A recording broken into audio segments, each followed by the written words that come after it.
I'm Renee Williams. And I'm Billy Thomas. And welcome to another edition of From the Woods Today. Billy, this topic that we're going to have today has been something I've wanted to do for a long time, because a lot of people think that when you go out and you buy your live Christmas tree, that they're shaped that way, they grow that way, and all someone has to do is cut them down. That's not necessarily the case. No, there's been a lot of work to get to that point, right? Mm-hmm. There's a lot of steps that have to happen, and there's a lot of players out there, and certainly our Christmas tree growers are a big part of that, Right. and all the work that they do to get those in shape. So we're really excited today to have Tara Watkins. She's a ornamental horticulture associate and doing a lot of work with Christmas trees, and she's going to really kind of help us understand how we get to that final tree that ends up in our house, right? What all goes into it and what we need to be thinking about. There are a number of Christmas tree growers here in Kentucky, and those are requests that we get occasionally as well. People excited or thinking about wanting to start a Christmas tree farm. So I'm sure there'll be something in there for that crowd as well. We also have Laurie Thomas with a new tree of the week. This is one that is, I won't mention it now, but it does have some kind of connotations around the winter, certainly as far as some of our decorations and stuff. So we'll look forward to having that from Laurie as well. But we're glad to have you all with us. If you have any questions for our presenters, you can use the chat function to interact with us. If you're on YouTube, you can hit us up via forestry.extension@uky.edu, and we can respond that way. But Renee, glad to be with you today and excited about today's show. I really am. So let's go ahead and get started. So Tara, if you'd like to turn your camera on. Hi, welcome to the show. We greatly appreciate you being on to talk about Christmas trees. Yes, thank you for having me. Yes, glad to have you. Yeah, tell us a little bit about what your presentation is going to be about today. So you guys really did a great job of summing up kind of the basics of what I'm going to talk to everybody about today. A lot of people see those big, beautifully shaped, really dense, beautiful branch trees that end up in people's homes or out in front of businesses for the holidays. And there's really a lot of work that goes into getting the tree that way. And a lot of times the average growth period is about 7 years. So there's a lot that can go wrong and a lot of maintenance and things that go on in that 7-year period. So just trying to kind of educate and enlighten people on some of the things that are really, really critical to getting a tree from bare root seedling stage or plug stage all the way into somebody's home or business for the holidays. Wonderful. Looking forward to it. Yeah, so this should be very exciting and to give us a greater appreciation for the trees we have in our homes for sure. So Tara, thanks for doing this today. Appreciate you very much. Absolutely. So as Renee said, my name is Tara Watkins. I am the Commercial Ornamentals Extension Associate within the Department of Horticulture. So commercial ornamentals is basically a more concise and fancy way of saying that I get to work with nursery crops, cut flower growers, and Christmas tree growers across the state of Kentucky. So just kind of wanted to put that out there for any agents who don't know me or have growers, not just Christmas trees, but also cut flowers and nurseries in the state. If you ever need assistance or programming of any type, please reach out to me. My email is here. It'll also be on the last slide. But today we're focusing on Christmas trees. So it's probably no secret. A lot of people probably realize that the number of Christmas tree farms in the state of Kentucky is on the rise. A lot of these farms are coming up to meet the demand that we have been seeing in the last 5 to 8 years for folks having real Christmas trees in their homes, and also businesses, cities, things like that, wanting to put up a real Christmas tree in their space. So Kentucky growers are really kind of answering that demand. And if you guys have actually visited a Christmas tree farm to get a real Christmas tree for yourself for these holidays, you'll know that most farms have already been selling for at least 2 weekends or maybe even up to a month. And a lot of them have already sold out. So the demand is really real. I'm very excited to see so many Kentucky Christmas tree growers kind of coming out. A lot of this is a response of, we have a lot of folks that are buying even as few as 10 acres all the way up to 50 acres or so, and saying, I want to do something with my land. I want to have a little bit of an income source. What can I do to diversify or really set myself apart? And a lot of them are choosing Christmas trees. Again, really exciting. So the thing that I want to try to convey to a lot of people, because as we already mentioned, there's a lot of work that goes to getting that seedling all the way up to the stage where the tree is in your home.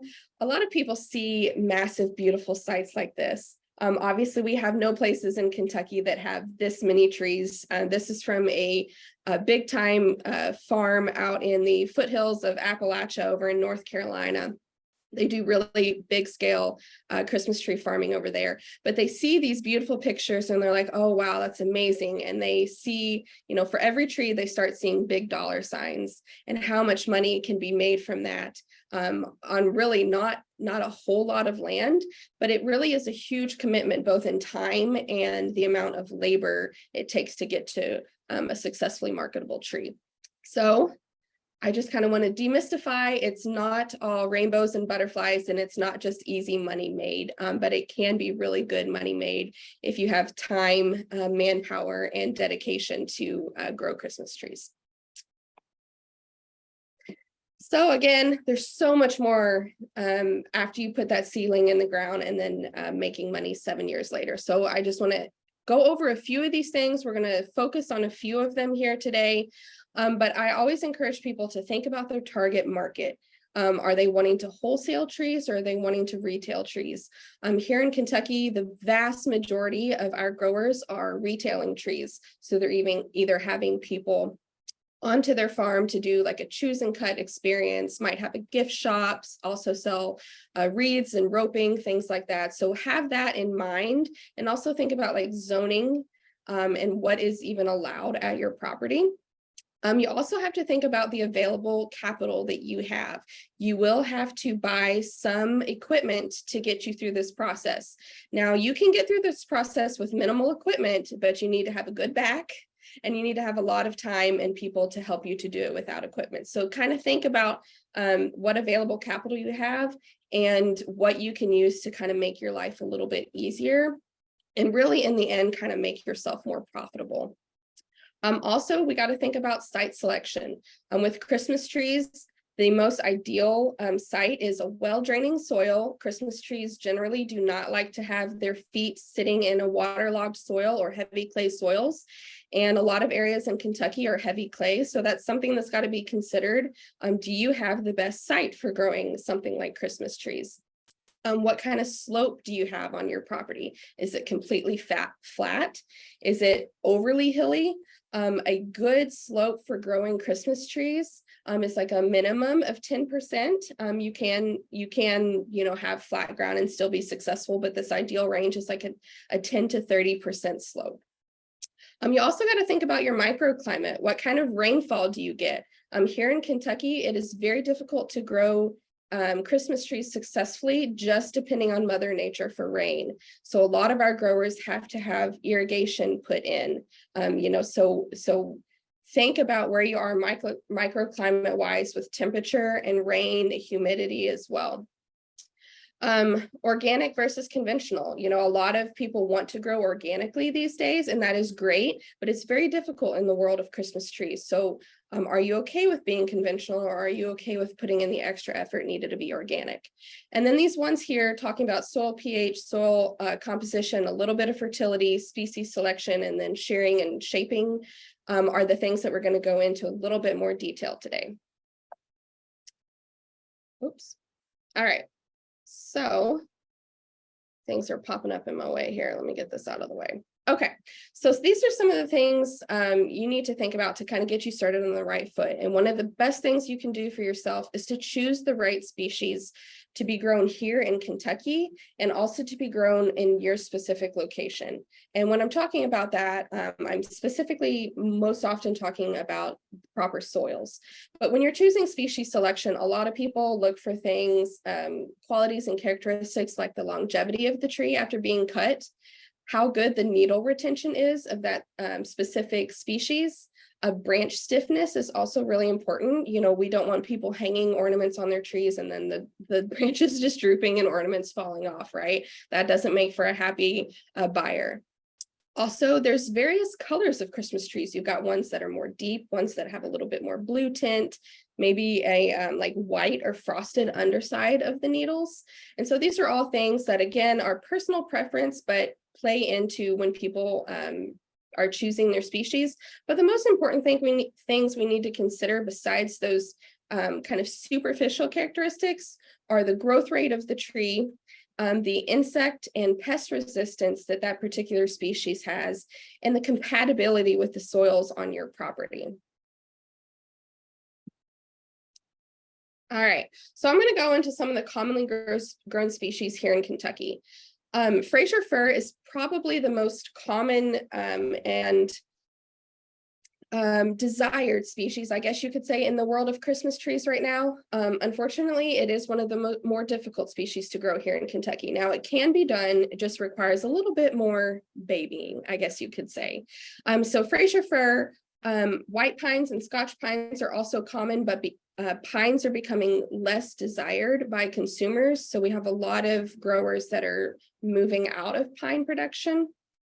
And we also have spruces being grown in Kentucky. Norway spruce is a good one to grow in Kentucky. And it's also got a lot of really good characteristics and looks more like the Christmas tree that consumers want to purchase these days. We also have Canaan firs, blue spruce, again, another pine, Virginia pine, and concolors. You might also hear concolors being called white firs as well. All good species to grow here in Kentucky. Some have a little bit better pest and disease management, and then they all have very specific soil needs. And so the biggest thing that I try to stress to people is make sure that whatever species you choose aligns with the soil pH at your property. And so Christmas trees really want to grow in an acidic environment.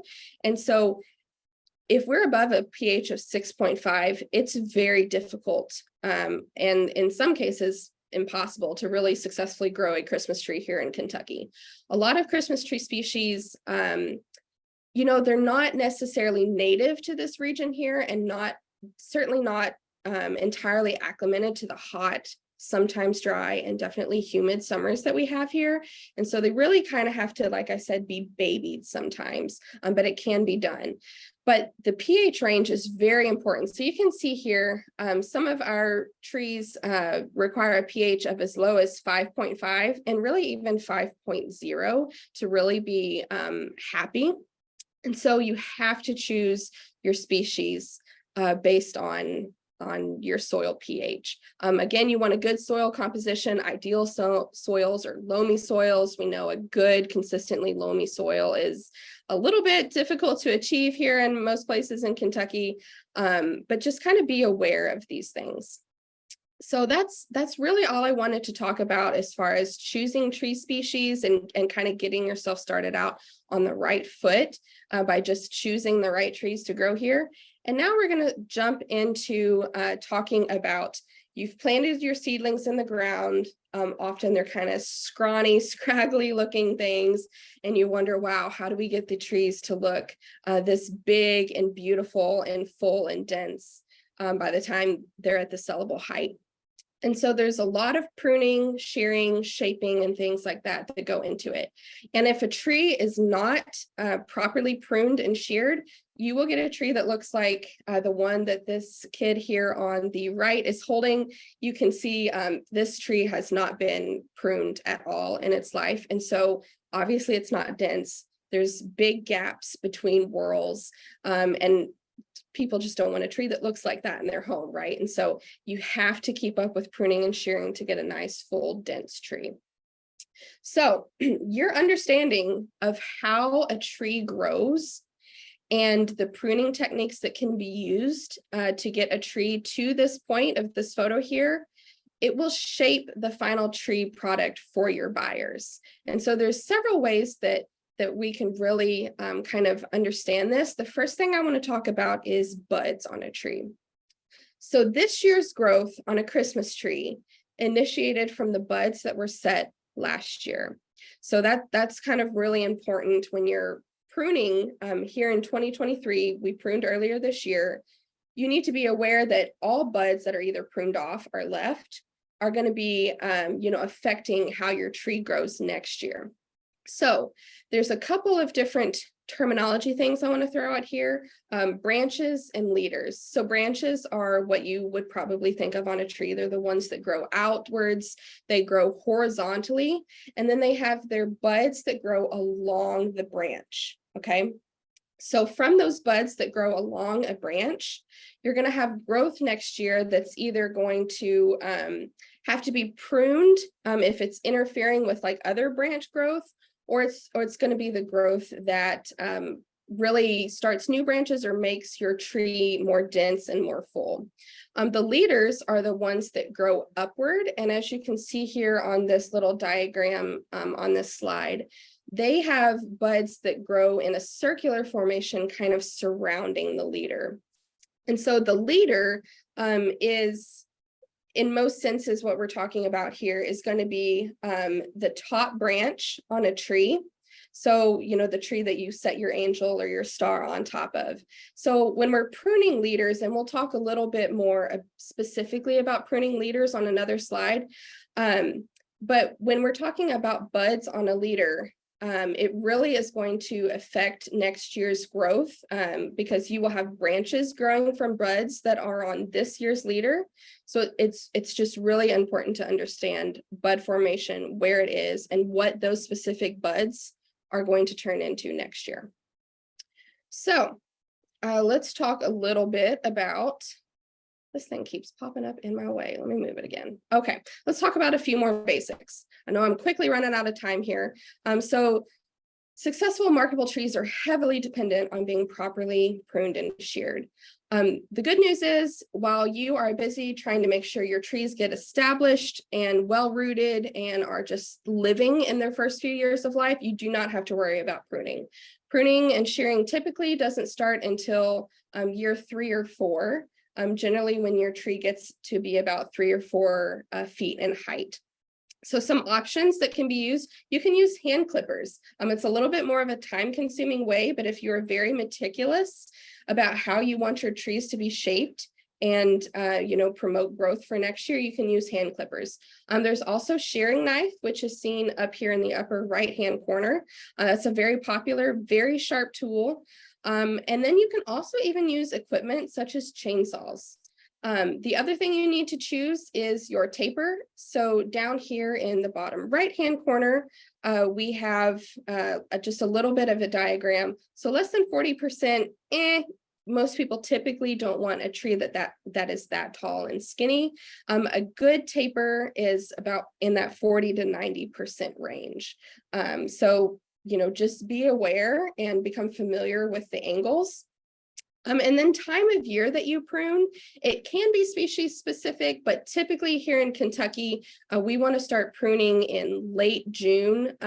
Depending on how the weather has been, that can, you know, vary a couple weeks on either side of that late June timeframe. All right, so let's talk about basal pruning. Basal pruning is probably the first type of pruning that you are going to have to perform as a Christmas tree grower.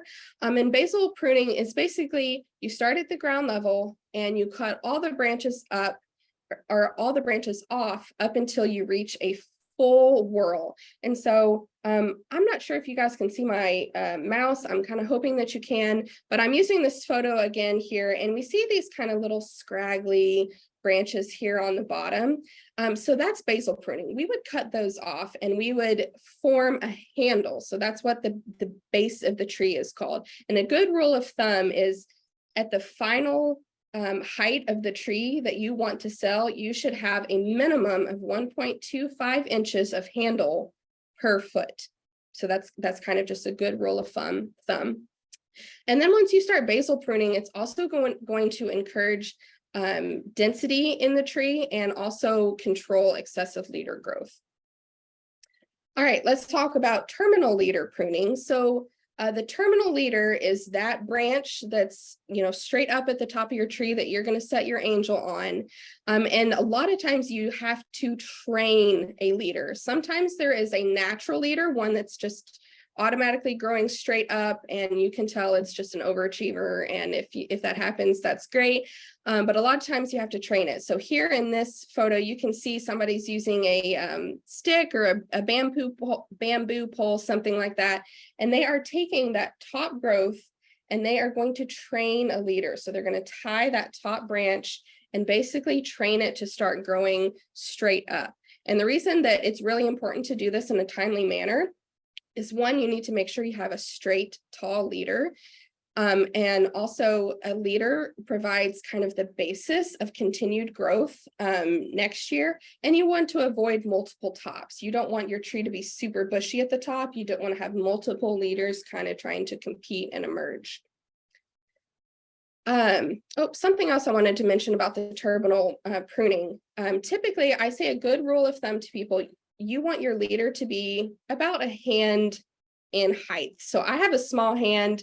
Generally 8 to 12 inches is like a good, no more than 12 inches, but using your hand and kind of cutting your leader in that way is a good, easy way to move through your field and cut your leaders back in that way.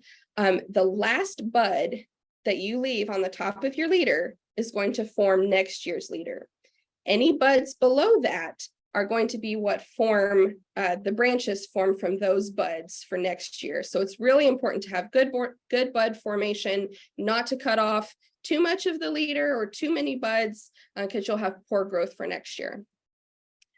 I'm about 1 minute over. I only have a couple slides left, so I'll fly through this real quick. You are fine. Don't worry about that.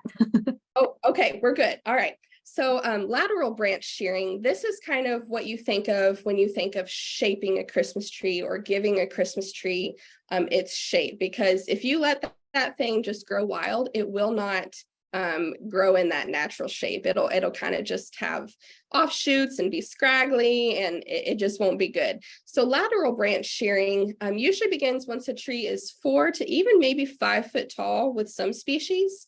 And that's basically the lateral branch shearing is, again, what gives the tree its shape. It also increases the density of the tree. And again, there's many ways to do this. If you want to just take a chainsaw, like in this photo, you can take a chainsaw and just kind of shape that tree. And a lot of people kind of get into a rhythm and just through their field.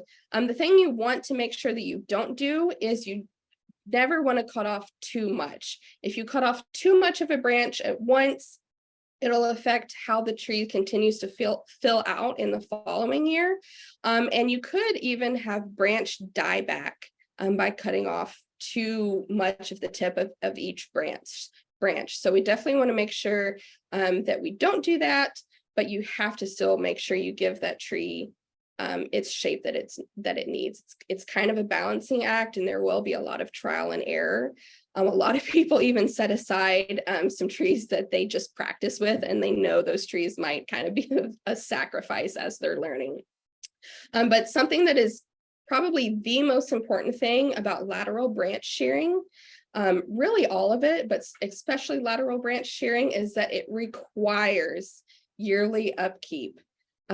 Once you start doing this, you really cannot skip a year. If you were to skip a year, there will be noticeable differences in the growth pattern in that section of growth on your tree. And I wish I had a good photo. I have seen this in person, but I guess I hadn't taken a photo of it to include here, but it really is a noticeable difference. And so with a crop that takes so long to get from seedling to maturity, you really can't afford to miss a year and potentially ruin that crop for selling. So very important, the pruning, shearing, all the basics.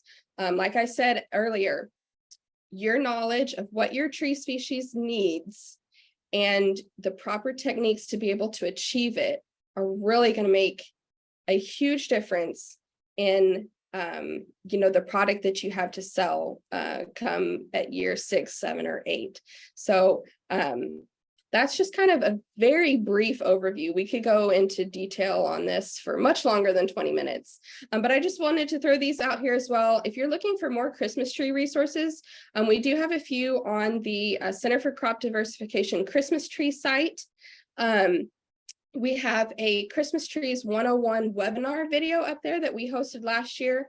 It goes into I think a 30-40 minute segment on several hot topics such as business planning, fertility, basically what you need to know when you start planting, weed control, several really good topics. So if you're wanting to learn more about Christmas trees, I encourage you to watch that. If you have growers in your county, for county agents, definitely provide that link to your growers. It's a really great place to start. And then I also threw some other resources because other universities have a lot of good resources out there. University of Kentucky hasn't really had somebody working with Christmas trees in a good number of years. And I just started working with Christmas trees here for UK about a year ago. And so we're working on updating a lot of resources for the state. But currently we are relying on a lot of other universities for their information that can be shared, extension information that can be shared with growers. Oh, and then one more thing that I just realized I forgot to add to this slide is we now have a Christmas tree interactive map that is live on the CCD website. So if you go to CCD and their interactive maps page, and actually I'm having it added to the Christmas tree page as well, you can click on the link and it will show you where Christmas tree farms, ones that have signed up to be on the map, are located within the state, and if they're selling for 2023, and just social media and website information and things like that. So if you have people in your county that are wanting to purchase real Christmas trees and they don't know where they can go locally to find it, make sure you send them that map information. So I think that's all I have. Again, my email is up there, so please don't hesitate to reach out if you ever have any questions or needs from me. Well, Tara, thank you. We greatly appreciate that because, this is something that, I think people need to know because they go out, they buy this beautiful Christmas tree, but they don't know that there's been 6 to 7 years put into that. So thank you for letting us know all about that. Absolutely. I'll just put this out there too. I was chit-chatting with a grower who was able to sell out in their first open weekend after Thanksgiving. And he was saying, there are some people that have no problem with the price of Christmas trees. And there's some people, why is it so expensive? Why is the tree $70 or whatever? And so, he had a conversation with a lady who was very receptive into truly knowing, why does this tree cost this amount? And she actually walked away saying, I had no clue that this tree took this long to grow and that much goes into it. I have no problem paying this now. Right. Really, $70, 7 years, that's $10 a year. I mean, when you think about that, you're really getting a steal. So it's completely justified. And I think it's a lot of both consumer education and grower education as well. Definitely. And, I was going to ask you too, what should people do after Christmas? What do they do with their Christmas trees, after it's over, the season is over? Are there any resources for that? There are some resources. I believe you can. So I know there are specific programs in specific areas too. So maybe even reach out to your local city or your local county. If you have fish and wildlife in your county or your area, reach out to them to see if they have drop-off locations for Christmas trees. I also know a lot of farmers will take Christmas trees. If you guys know anything about pigs will eat just about anything. And they will literally even eat on the branches of a Christmas tree. So I know there's a local farm. Yes, I know there's a local farm who has, to me, that has, well, they have a number of things, but I think they primarily try to collect trees for their pigs and their goats.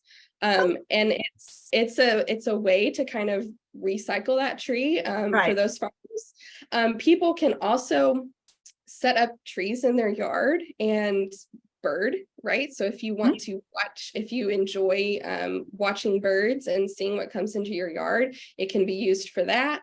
You can also add trees into certain scenarios, like if you have a pond or a small lake, it can become underwater habitat. There's really quite a few different things that you can use. the trees for, but I would say definitely start with the Kentucky Fish and Wildlife. They have probably the most up-to-date and most detailed information on things that you can and can't do, and also some collection areas for you to take your tree to as well. All right. Very good stuff. Really good stuff. Thank you so much. Yeah, we're going to have you back on here some more often. Yeah, so it's really interesting. And I'm so appreciative of your service to our Christmas tree growers out there.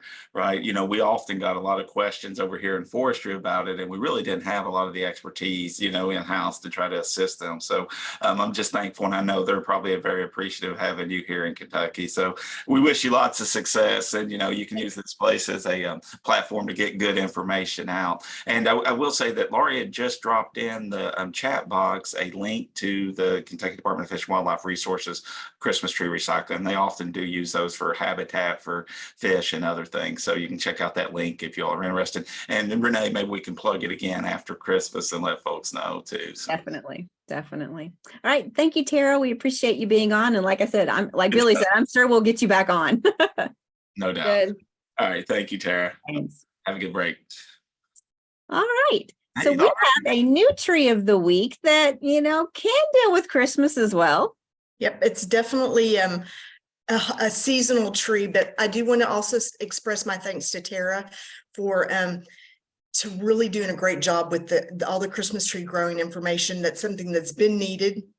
And like Billy said, we hadn't really had the expertise in our department and since Dr. Deborah Hill left. So kudos to Tara, great job. But yes, today we do have a new tree of the week. This is not a native. This is not one we would normally find growing in our woods here in Kentucky, but it is a seasonal favorite, and it's the southern magnolia. It is widely planted here in the state as an urban tree because it is a pretty decent urban tree.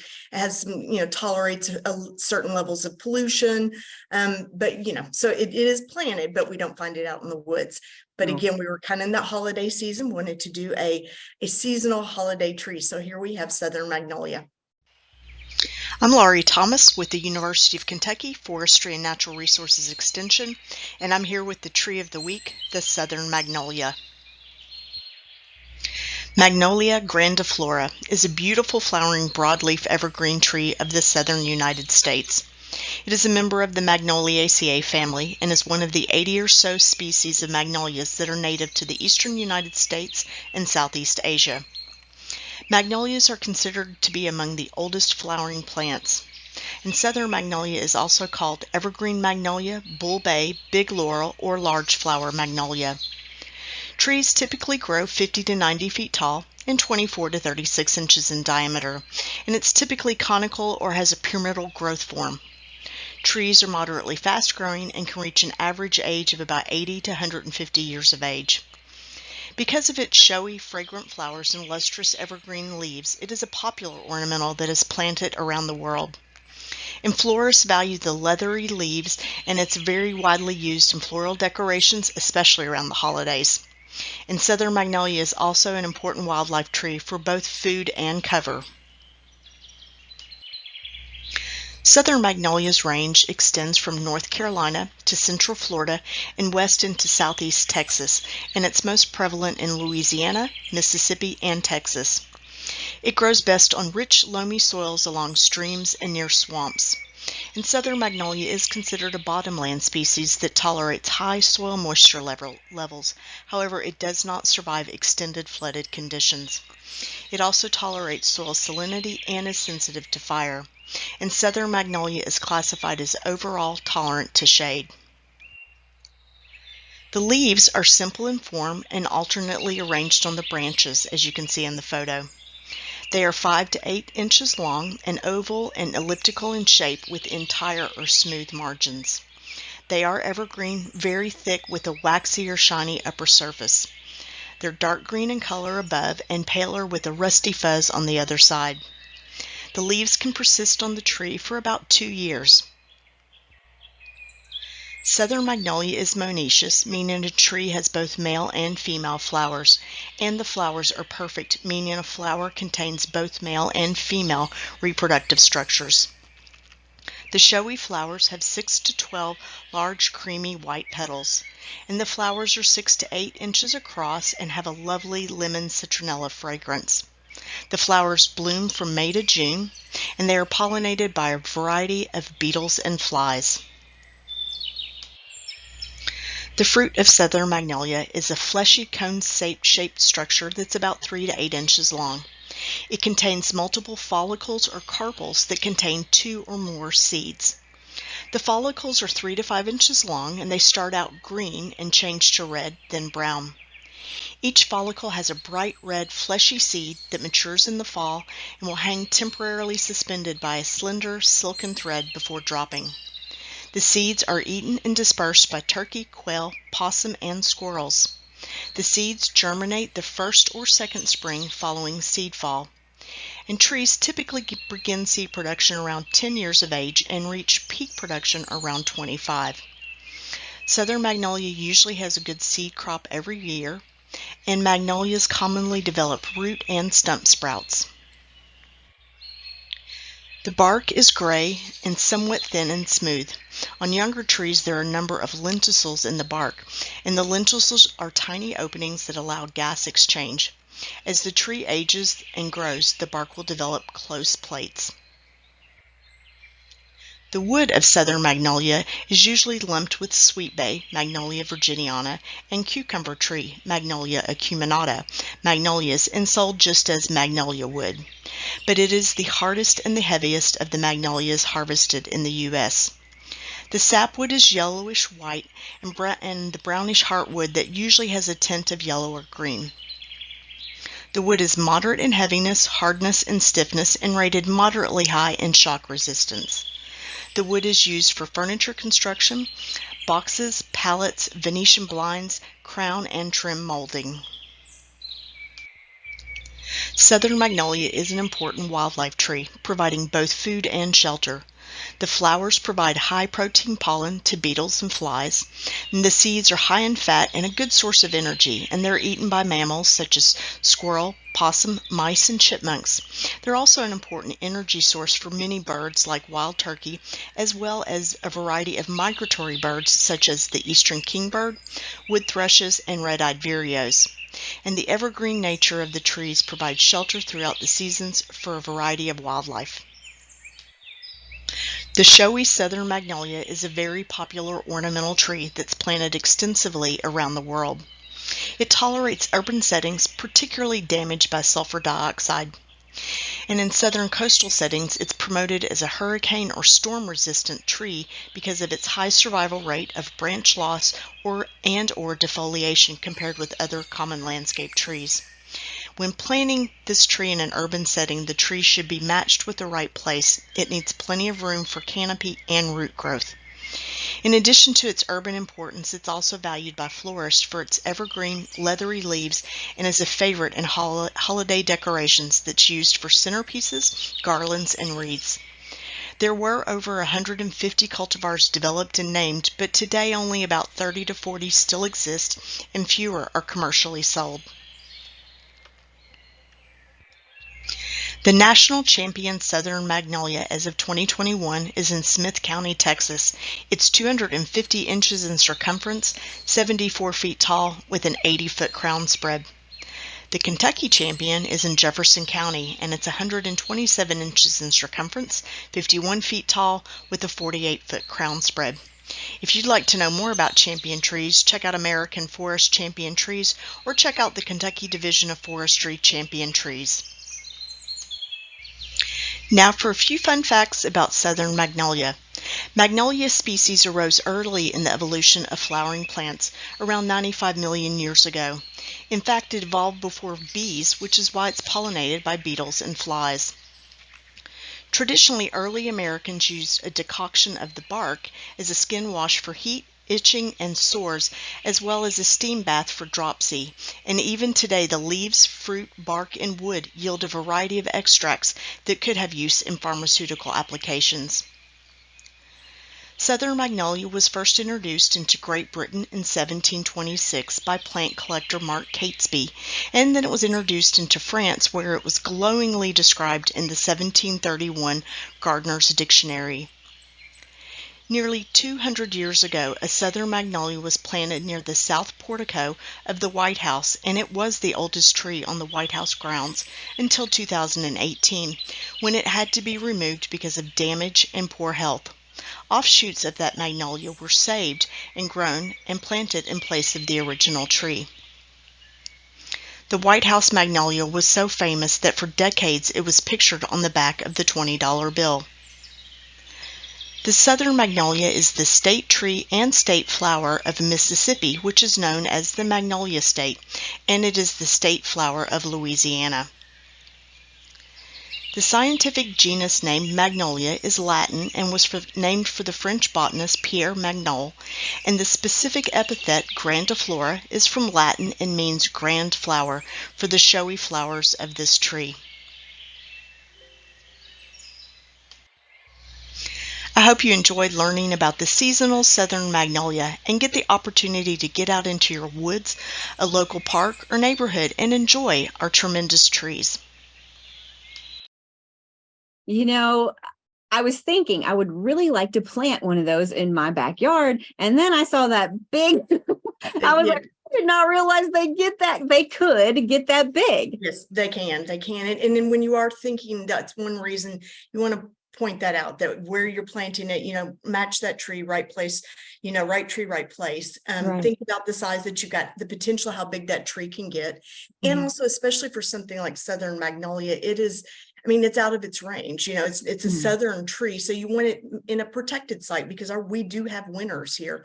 And sometimes they don't survive those winters or don't do well. They kind of, get like that cold burn or whatever. They don't do well. So if you put it in a protected place, a more protected site on your property, it will have the chance to do better. So, but yeah, it's a pretty great tree. I was going to say, I even have Christmas ornaments. They're magnolia leaves that people have painted, and done stuff on them. And they're just, I've had them for years and they're lovely. You can use it for so many great things. Yeah. Well, I definitely appreciate you doing that segment for us. And I know it's a segment that, I think I really enjoyed. So I appreciate that. Very good. I'm very happy to. And I'll see you guys next month with a native tree from Kentucky. So wonderful. Thanks, Lori. Appreciate it. Oh, good stuff, Renee. Good stuff. I know. We've had a great show today. I really liked it. Yeah. We did just have a question come in, Lori. Can southern magnolia, I'm sorry. Are you still here, Lori?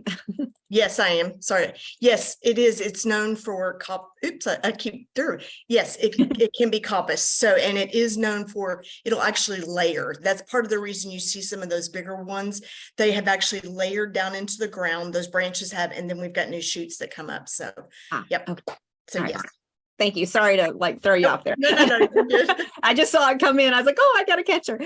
All right. Wonderful. And, so today's show, we had a lot of questions about, Christmas tree presentations, and Tara put her email in there. So if you have any questions about her presentation, you can shoot her an email. It's in the chat pod. And she can, talk to you about her presentation. Also, in about a week and a half or so, her presentation will be on our YouTube channel.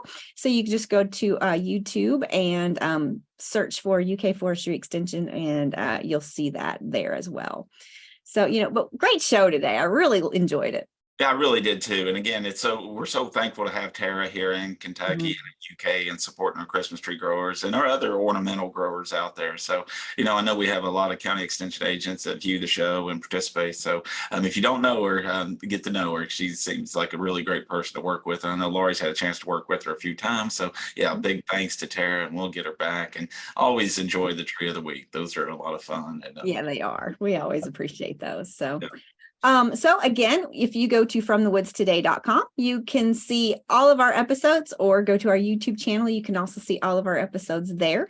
Next week, Billy, we are doing the 12 Days of Christmas, which is very interesting. Yeah. Dr. DJ McNeil will be talking about the 12 Days of Christmas, which we're gonna give a hint about it next week. But it's surprising what the 12 Days of Christmas is not what you A little teaser to hold you off till next Wednesday. Right, exactly. So we appreciate you joining us, and we'll see you next week at 11 o'clock. Take care. Thanks, everyone. Bye-bye. From the woods today,